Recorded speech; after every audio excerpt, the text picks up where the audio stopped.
Arsenal leading the race to sign Ivan Toney ahead of Chelsea in January, and according to David Ornstein, it's going to cost a huge fee if Arsenal are going to land him in 2024. The big question is Mikel Arteta wants him as the new striker, so where is he going to play and how does he fit in? We're playing a 4-3-3 at the moment. It's a very good system that allows us to play free-flowing football. But again, the big question is, if you bring in Ivan Toney, he is not more of a facilitator. He's more of a player that actually wants to be facilitated. So when you get rid of Gabriel Jesus, do you actually get the same results with Ivan Toney in this system?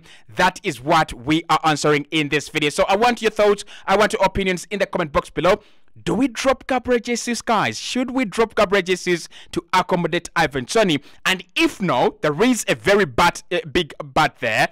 If it is no, who do we drop? Do we drop Gabriel Martinelli or do we drop Saka and then allow Gabriel Jesus to play on either the left-hand side or the right-hand side? Hit the like button, subscribe to the channel as well. I want you to let me know in the comment box below the striker you want, and if it's Ivan Toney, who do you drop in the starting 11? Right, let's get into it. So this is how we're lining up at the moment. We are playing a 4-3-3 kind of system with Havertz, Rice and Odegaard cooking in midfield. Gabriel Martinelli, who has really struggled in his first part of the campaign, is on the left hand side. Saka, very impactful, but I don't think he's at the levels that we want him to be. And Gabriel Jesus, the striker that really facilitates our play but doesn't score goals. That is how we are setting up.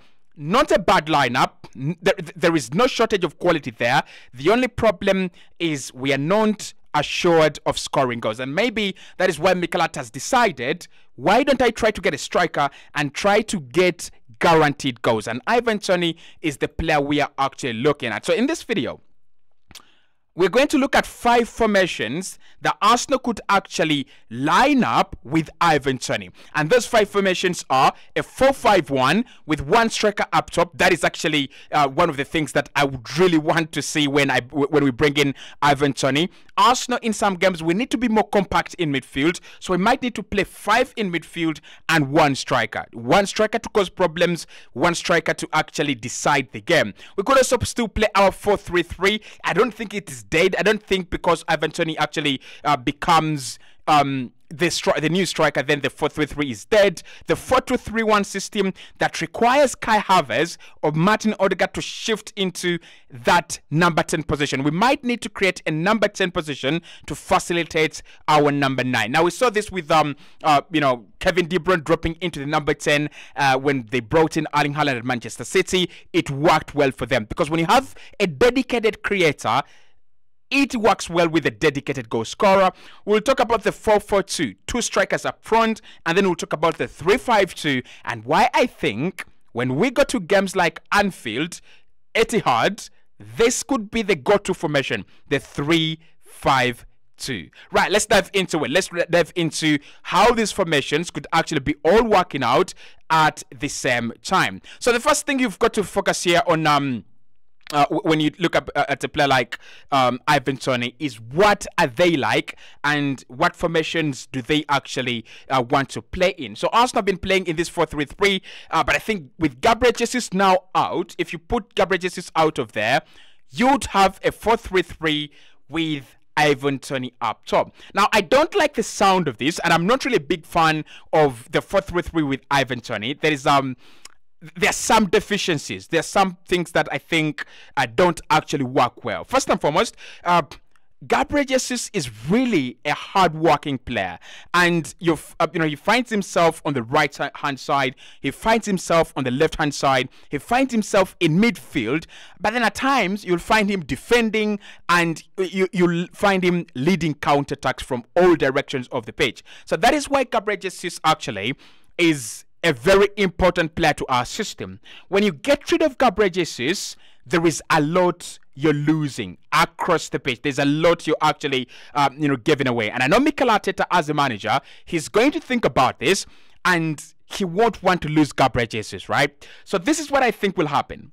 I think Gabriel Jesus will stay in the starting 11, and we might actually swap him out with Gabriel Martinelli. We might see Gabriel Martinelli out of the starting 11, Ivan Toney into the starting 11, and Saka, and Saka up front as well. This is one of the ways that we can actually deal with the changes that are coming in January.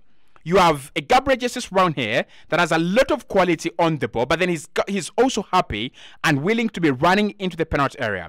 You have a Saka who is happy and willing to be, taking on players right on the right hand side, but then he's very good at, coming into the penalty area, creating his threats and scoring goals as well.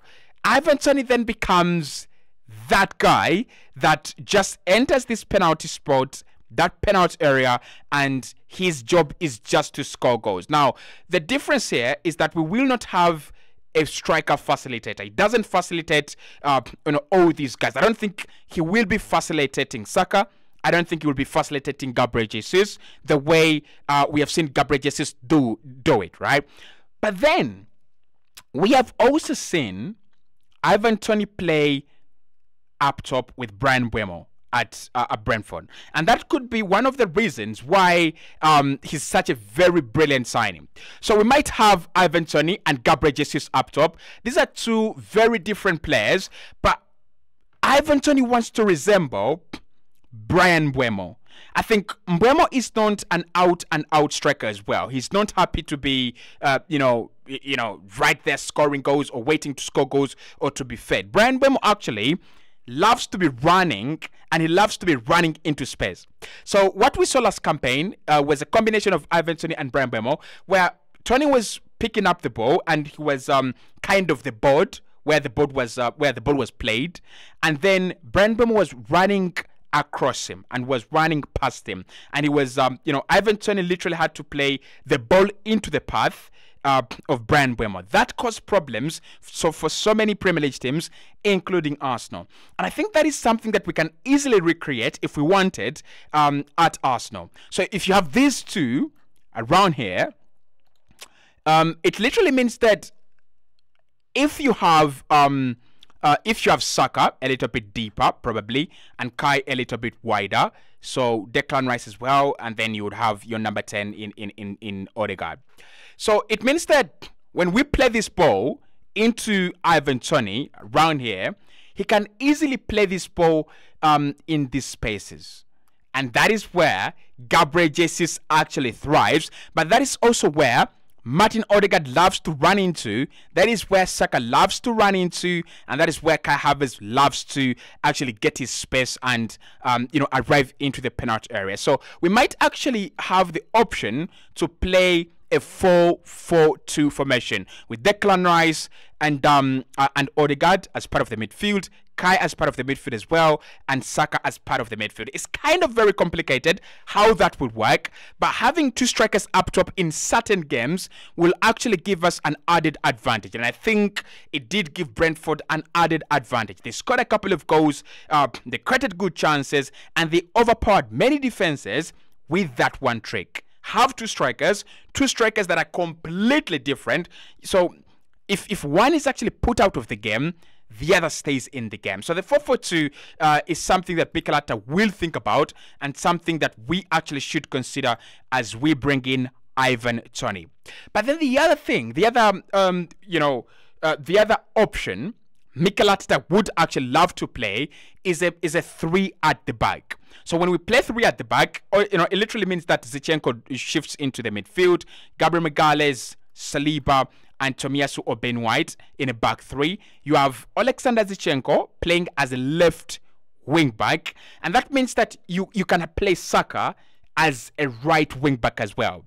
So that means that you would have Odegaard and Declan Rice right there in midfield, Odegaard being a little bit deeper, and that creates for you something that is really fascinating, right?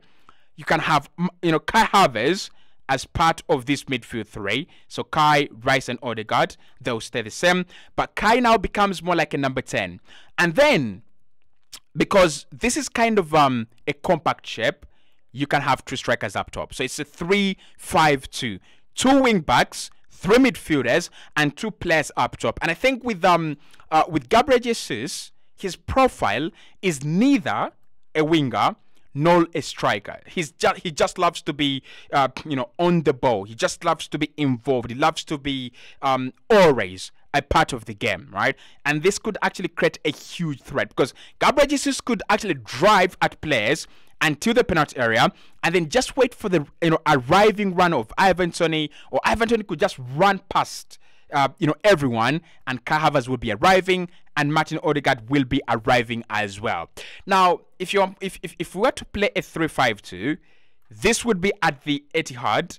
This would be at the Anfield as well, right? Okay, we played at the Anfield, so it would be next season.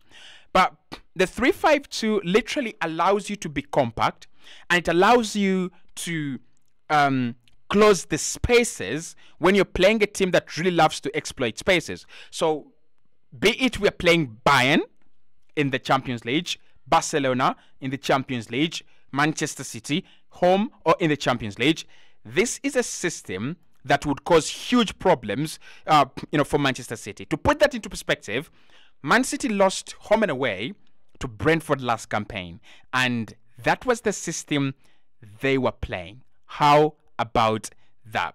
Then you have the we've talked about the 4-4-2, right? So there is the 4-2-3-1, which I think eventually is going to be our go-to formation.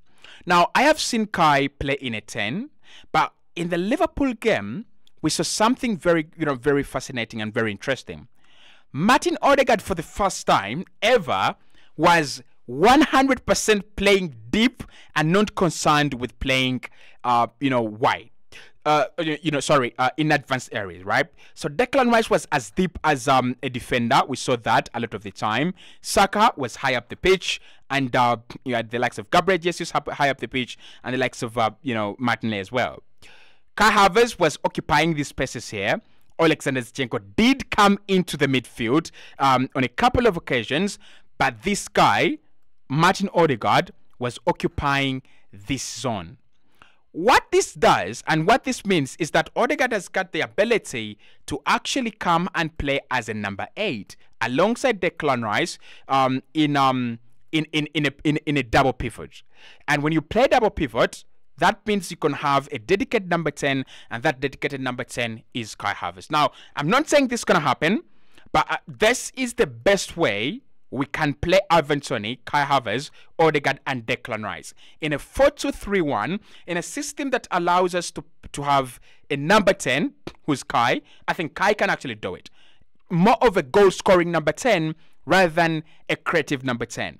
And then you have Odegaard, who is very, very creative in deep areas, but also very good at scoring goals as he arrives in the penalty area. So how about those two options? Odegaard, number 8, Kai Havertz, number 10, and we have a better number 9 in Ivan Toney. So to wrap up this video, this is what I'm going to say. I still think Jesus has a big part to play in this Arsenal team. I don't think we'll throw him away. I don't think he's going to become one of those players that Arsenal just throw away. He's going to stay in the team and he will be there. I won't be surprised to see him on the left or on the right, and either Martinelli becomes a utility player, becomes more of a substitution as compared to starting every single game. I think Jesus and his work rate, we need that. We really, really do need that, right? Hit the subscribe button, hit the like button. I want your recommendations for the channel. What kind of content do you like on this channel? What kind of videos would you like to see on this channel? And what kind of what kind of content actually would you love to see on the Kosi Arsenal podcast, right? So I'll see you right in the next one. Ciao.